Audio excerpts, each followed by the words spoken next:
Halo adik-adik, selamat bertemu kembali di sesi Kilik. Di sesi kali ini kita akan membahas mengenai lubang hitam. Bersama saya, Handika Ramadan dari Fisika UI. Kita berbicara mengenai black hole, mungkin kita perlu awali dengan pembahasan mengenai gravitasi. Apa itu gravitasi? Nah, gravitasi ini pertama kali dipelajari secara sistematis oleh seorang ilmuwan Inggris ya, namanya Isaac Newton. Dan menurut pengamatan beliau, gravitasi adalah gaya yang menarik kita ke bawah, ke tanah. Kalau Anda jatuh ke tanah, yaitu karena gravitasi. Adalah gaya yang universal. Apa yang maksud dengan universal? Universal di sini artinya adalah gaya gravitasi itu bekerja di semua tempat. Secara lebih umum, gaya gravitasi itu bisa diekspresikan sebagai gaya tarik antar dua benda yang punya massa. Jadi dengan kata lain, gaya gravitasi itu muncul antara dua batu ya yang Anda pegang, dan juga gaya gravitasi muncul sebagai gaya tarik antara bulan dan bumi atau bumi dan matahari. Jadi jangkauan gravitasi itu universal, menjangkau segala rentang ukuran selama dia punya massa. Nah, tentu saja ketika kita berbicara mengenai dua buah batu, ya, kita tidak bisa mendeteksi gaya gravitasi antar dua buah batu ini dengan mudah, karena gaya gravitasi sangat-sangat kecil. Tapi kalau kita melihat gravitasi antara tubuh kita dengan bumi, itu lebih mudah diamati ya. Kita merasakan adanya tarikan gravitasi ke pusat bumi. Hal itu terjadi karena massanya sangat besar. Dalam hal ini adalah massa bumi jauh lebih besar dibandingkan massa tubuh kita. Nah, karena massa bumi itu sangat besar, maka gravitasinya atau gaya gravitasinya pun bisa diukur, bisa dirasakan. Apalah lagi gaya gravitasi antara bumi dengan matahari. Massanya itu jauh lebih besar dibandingkan massa bumi. Jadi gaya gravitasi antara bumi dan matahari itu lebih signifikan lagi. Itulah kenapa planet-planet ya, dari Merkurius sampai Neptunus itu semuanya bergerak mengorbit matahari, karena mereka dipengaruhi tarikan gravitasi matahari. Selain dipengaruhi oleh gaya gravitasi matahari, mereka juga dipengaruhi oleh gaya gravitasi antar sesamanya. Karena gravitasi itu universal, maka jangkauannya bukan hanya sebatas tata surya, tapi lebih jauh lagi, galaksi atau antar galaksi. Galaksi itu merupakan kumpulan jutaan atau miliaran bintang-bintang dan planet-planet yang mengorbit masing-masing bintang tersebut. Karena gravitasi itu universal, maka jangkauannya bukan hanya sebatas tata surya, tapi lebih jauh lagi, galaksi atau antar galaksi. Galaksi itu merupakan kumpulan jutaan atau miliaran bintang-bintang dan planet-planet yang mengorbit masing-masing bintang tersebut. Kita tahu matahari merupakan salah satu bintang, maka di dalam galaksi Bima Sakti itu ada miliaran bintang lain selain matahari. Dan yang lebih menakjubkan lagi, di luar angkasa sana, Bima Sakti itu bukan satunya galaksi yang ada, adik-adik. Selain Bima Sakti, itu kita juga kenal galaksi Andromeda dan jutaan galaksi lain. Jadi alam semesta ini kita ini sungguh sangat luas dan luar biasa. Lebih luar biasanya lagi, semua galaksi ini itu mereka bergerak dan geraknya itu diatur oleh atau dipengaruhi oleh gaya gravitasi.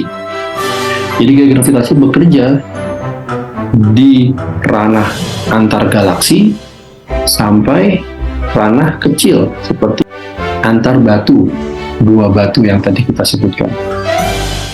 Itulah universalitasnya gaya gravitasi. Dalam satu galaksi itu ada miliaran bintang, ya. Dan matahari itu merupakan salah satu bintang di galaksi Bima Sakti kita. Bintang ini awalnya adalah kumpulan gas, mayoritas adalah gas hidrogen.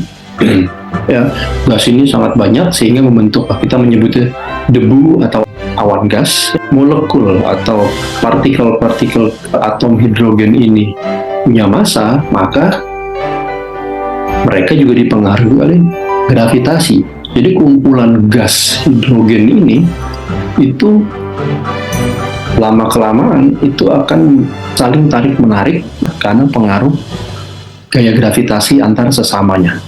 Karena gaya tarik-menarik itu semakin lama semakin dirasakan besar, ya gas-gas ini akan makin rapat, makin rapat, sehingga volumenya akan makin padat. Ya. Sementara dia volumenya makin padat, temperaturnya makin tinggi karena tekanan gas di dalamnya makin besar. Nah, proses ini berlanjut ya terus sampai temperatur sangat tinggi dan kepadatannya sangat padat. Itulah yang kita namakan sebagai proses pembentukan bintang. Di sisi lain, gaya gravitasi yang menarik dia ke dalam itu sebanding atau sama dengan gaya tekan gas yang mendorong keluar. Nah, pada kondisi seperti ini, kita menyebutnya sebagai kesetimbangan hidrostatik. Ya. Dan kondisi ini stabil, artinya stabil bahwa bintang itu bisa tetap dalam kondisi ini untuk jangka waktu yang lama. Makanya kita lihat di alam semesta kita, ya, bintang-bintang yang ada itu usianya sudah sangat tua. Sebagai contoh, matahari kita itu usianya sudah 5 miliar tahun. Dan para ilmuwan memprediksi bahwa matahari kita itu masih terus stabil, terus eksis sampai 5 miliar tahun ke depan. Separuh usianya, masih ada 5 miliar tahun lagi.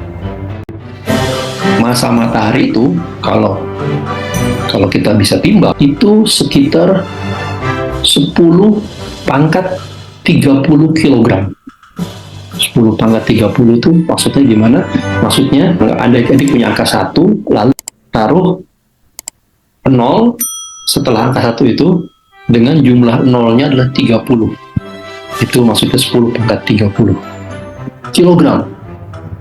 Dengan kata lain, massa matahari itu lebih besar 300.000 kali dibandingkan massa bumi. Jadi matahari itu 300.000 kali lebih berat dibandingkan bumi. Luar biasa. Itu matahari. Tapi di galaksi Bima Sakti saja kita bisa temukan ada miliaran bintang lain yang bahkan jauh lebih berat, jauh lebih besar daripada matahari. Jadi matahari itu bukan bintang yang terbesar, adik-adik. Ada banyak sekali bintang-bintang lain di galaksi Bima Sakti yang beratnya itu jauh lebih besar, bisa jutaan kali atau miliaran kali lebih besar dari massa matahari. Nah, karena bintang ini berbeda-beda, maka mengalami evolusi yang berbeda-beda pula. Evolusi maksudnya seperti apa? Maksudnya seperti ini. Bintang punya siklus hidupnya. Ya, bintang punya masa kelahirannya. Ya, tadi sudah kita ceritakan masa kelahiran bintang itu terbentuk dari kumpulan debu atau gas ya, yang makin lama makin mampat. Itu adalah bisa dianalogikan seperti anak bayinya bintang. Gitu. setelah dia makin panas ya, temperatur makin tinggi sementara volumenya makin padat, itu bisa dianalogikan seperti masa remaja pada anak. Sampai pada akhirnya bintang ini akan masuk ke fase yang stabil, ya, seperti yang tadi saya sampaikan. Fase stabil itu mungkin analog seperti orang dewasa pada manusia. Nah, bintang juga pada akhirnya akan mati. Kenapa bintang mati? Bintang itu akan mati ketika bahan bakarnya di dalamnya sudah habis, ya. Jadi misalnya seperti matahari. Matahari ini sangat panas. Nah, jadi atom hidrogen atau gas hidrogen ini merupakan bahan bakar utama dari bintang, termasuk matahari. Ketika semua gas hidrogen di dalam bintang ini sudah habis terbakar, maka pada saat itulah kita katakan bahwa bintang mengalami kematiannya atau mengalami masa tuanya. Ketika nanti dia mengalami puncak pembakarannya, dia akan membentuk yang namanya red giant atau raksasa merah, ya. Dia akan membesar, lebih besar daripada matahari sekarang, dan nanti ketika dia berangsur-angsur bahan bakarnya habis, pada akhirnya dia akan menyusut menjadi bintang yang lebih kecil dibandingkan matahari ukurannya sekarang. Nah, dia tidak lagi bersinar, tidak lagi memancarkan radiasi karena bahan bakar sudah habis. Bintang yang menyusut itu untuk matahari itu para ilmuwan namakan sebagai bintang katai putih, atau white dwarf bahasa Inggrisnya. Kalau masanya jauh lebih besar dibanding matahari, evolusinya bisa berbeda pula. Misalnya kita punya bintang yang masanya lebih besar dari 2 kali masa matahari, ya. Maka ketika bahan bakarnya habis, ya, dia akan terlihat meledak, ya, dalam pengamatan kita, ya, meledak karena bahan bakarnya sudah habis. Nah, ledakan itu yang para astronom namakan sebagai supernova. Setelah bintang mengalami supernova, dia akan menyusut sama seperti tadi. Cuman karena masanya tadi lebih besar dari masa matahari, maka bintang ini tidak menjadi bintang katai putih, tapi menjadi bentuk bintang yang lain, yang orang namakan bintang neutron. Nah, bagaimana jika masa bintang yang kita punya itu lebih besar daripada 2 kali masa matahari, mungkin lebih dari 10 kali masa matahari? Apa yang terjadi dengan bintang-bintang seperti itu? Maka mereka akan mengalami fase red supergiant juga, dan setelah itu mereka meledak menjadi supernova juga. Tapi karena masanya sangat besar, maka gravitasinya menjadi sangat-sangat besar. Gaya dorong tekanannya itu tidak mampu melawan tarikan gravitasi. Bintang itu mengalami yang namanya keruntuhan gravitasi atau gravitational collapse. Nah, ketika dia mengalami keruntuhan gravitasi, hasil akhir yang terbentuk apa yang kita namakan sebagai lubang hitam. Nah, baru di sini kita masuk lubang hitam. Lubang hitam atau black hole bahasa Inggrisnya. Apa menariknya black hole? Oke, untuk tahu kenapa black hole menarik, adik-adik mungkin sudah mendengar, ya, nama Einstein, ya, seorang ilmuwan fisika yang sangat terkenal. Einstein bilang bahwa gravitasi itu bukanlah gaya.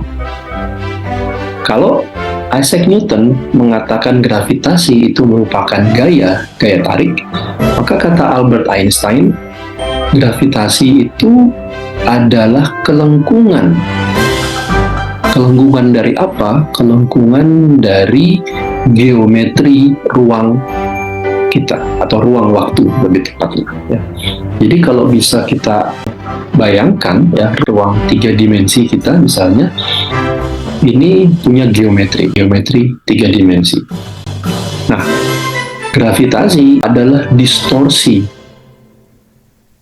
dari geometri ruang atau ruang waktu yang menyebabkan ruang kita yang tadinya datar, flat, menjadi melengkung atau curve. Semakin masif atau semakin besar massa, maka semakin besar kelengkungan ruang di sekitarnya. Maka kita bisa bayangkan black hole yang masanya itu sangat-sangat masif, maka dia juga pasti mendistorsi atau melengkungkan ruang di sekitarnya dengan sangat kuat. Oke, bisa bayangkan ada komet misalnya atau asteroid yang melintas di dekat black hole, maka komet atau asteroid tersebut akan terbelokkan lintasannya. Yang tadinya dia bergerak lurus, sekarang dia akan membelok. Ya, bisa jadi dia akan membelok menabrak black hole itu, atau dia membelok mengelilingi black hole. Nah, black hole itu sendiri, itu adik-adik dia punya event horizon. Ya. Horizon peristiwa. Ya. Jadi, black hole itu sebenarnya adalah suatu singularitas yang terlingkupi atau tersembunyi di dalam event horizon tadi. Nah, singularitas itu apa? Singularitas itu adalah suatu kondisi di mana kelengkungannya sangat-sangat besar, mendekati infinite, mendekati tak berhingga. Maka energinya juga sangat besar di situ. Jadi itu suatu titik yang tidak bisa dibayangkan karena hukum-hukum fisika tidak berlaku di singularitas. Fungsinya event horizon ini memisahkan singularitas tadi dari dunia luar, dari pengamatan. Jadi kalau kita berada di luar horizon black hole, maka kita tidak bisa melihat singularitas yang di dalam black hole tadi. Oh, kenapa tidak bisa dilihat? Nah, ini kembali lagi ke misi gravitasi tadi. Maka gravitasi ini bisa membelokkan segala hal. Bukan hanya lintasan planet atau lintasan asteroid yang dibelokkan, tapi bahkan cahaya pun terbelokkan. Karena saking kuatnya tarikan gravitasi black hole ini, tidak ada cahaya yang bisa keluar dari event horizon. Karena saking kuatnya tarikan gravitasi singularitas tadi. Nah, kan kita ini bisa melihat suatu objek itu karena objek tersebut memantulkan cahaya ke mata kita. Mata kita adalah detektor, ya. Kita mau mengamati suatu objek, maka mekanismenya adalah mata kita sebagai detektor akan menangkap berkas-berkas cahaya yang dipantulkan oleh objek tersebut. Itu caranya kita bisa melihat. Kalau mata kita tidak menangkap berkas cahaya yang dipantulkan dari suatu objek, maka kita tidak bisa melihat objek tersebut. Maka tidak ada berkas cahaya yang dipantulkan keluar dari black hole. Dengan kata lain, mata kita tidak bisa melihat black hole itu seperti apa. Maka dia dinamakan lubang yang hitam. Bisa nggak sih bumi itu bisa menjadi black hole? Nah, jawabannya secara prinsip bisa saja, ya. Baik matahari maupun bumi itu bisa saja menjadi black hole. Sebagai contoh, kalau saya mau bikin bumi menjadi black hole, jari bumi dari pusat bumi ke permukaan bumi itu sekitar 6.000 km. Ya, pernah bermain kelereng? Nah, Anda punya kelereng kurang lebih sekecil ini mungkin ya, ukuran bola kelereng. Nah, kalau kita bisa memampatkan bumi kita menjadi sekecil ini, barulah bumi kita berperilaku sebagai lubang hitam. Kalau kita tidak bisa melihat sesuatu, bagaimana kita tahu bahwa sesuatu itu eksis? Para ilmuwan, para fisikawan, tentunya mendeteksi keberadaan lubang hitam tidak secara langsung, tidak dengan cara melihat, karena memang tidak bisa dilihat. Tapi mereka mendeteksinya secara tidak langsung. Misalnya pertama, saya punya dua lubang hitam, sepasang lubang hitam. Gravitasi antar keduanya ini sangat besar, ya. Maka kedua lubang hitam ini akan mengalami interaksi gravitasi, ya, saling memutari satu sama lain. Ya. Ketika sebuah lubang hitam itu bergerak dipercepat, maka dia akan meradiasikan gelombang gravitasi. Jadi gelombang gravitasi ini bisa dideteksi oleh laboratorium. Ya, tentunya peralatannya harus sangat-sangat sensitif dan sangat canggih. Cara kedua, dengan orbit bintang atau orbit planet yang mereka mengorbit satu objek yang dalam gelap. Ya, bintang-bintang itu seolah-olah mengorbit sesuatu, ya, sesuatu tidak kelihatan, tapi kita bisa tahu bahwa ada sesuatu di situ karena banyak bintang yang mengorbit. Nah, ini misalnya ada orbit ini, mereka mengorbit satu titik tertentu. Nah, ini pengukuran ini bertahun-tahun ya, dari tahun 1992 dilihat ini sampai 2000-an ya, 2001 atau 2002 ya. Jadi ini pengamatan astronominya bertahun-tahun. Dari data astronomi bertahun-tahun ini para ilmuwan menyimpulkan bahwa berarti ada sesuatu di dalam galaksi ya, yang meskipun tidak bisa kita lihat, tapi itu secara nyata membuat lintasan gerak bintang-bintang lain jadi terbelokkan. Gitu. Nah, kita bisa berkesimpulan bahwa sesuatu itu pastilah black hole ya, atau lubang hitam. Keberadaan lubang hitam juga bisa dideteksi dengan cara lain, misalnya dengan mekanisme yang orang namakan sebagai lensa gravitasi atau gravitational lensing. Idenya seperti apa? Idenya adalah seperti yang tadi saya paparkan, bahwa karena cahaya itu terbelokkan di sekitar lubang hitam, ya, maka kita bisa menggunakan cahaya sebagai alat untuk mendeteksi ada sesuatu nggak sih di situ, gitu ya. Dan karena pembelokannya ini bisa sangat kuat, ya, maka hasil pembelokan ini seperti seolah-olah kita melihat melalui lensa, ya. Jadi gravitasinya black hole ini bisa berperilaku seperti lensa. Nah, ini kita namakan sebagai lensa gravitasi. Ada nggak sih lubang hitam di sekitar kita? Ada nggak sih lubang hitam di sekitar kita? Sejauh ini, lubang hitam terdekat dari kita, ya, dari bumi, itu adanya di pusat galaksi Bima Sakti. Kalau diamati oleh para astronom, ya, gerak bintang-bintang di dalam galaksi Bima Sakti ini perlu mengelilingi pusat galaksi. Jadi galaksi kita tuh punya pusat, punya titik tengah, titik pusat. Nah, di tahun 2022 lalu, ya, ilmuwan berhasil memotret keberadaan lubang hitam yang ada di pusat galaksi Bima Sakti. Ya, jadi benar tepat seperti dugaan mereka, masanya sangat masif, sekitar 1 juta kali massa matahari, ya, Sagittarius A star, A bintang, gitu. Ada banyak lubang hitam lain yang sudah berhasil dipotret, ya, seperti misalnya lubang hitamnya yang bernama M87 star, itu, tapi di luar galaksi Bima Sakti, di galaksi lain. Kurang lebih seperti itu, adik-adik, perkenalan dengan lubang hitam. Oke, mungkin sampai sini dulu, nanti kita lanjutkan di sesi berikutnya dan di topik yang berbeda. Terima kasih.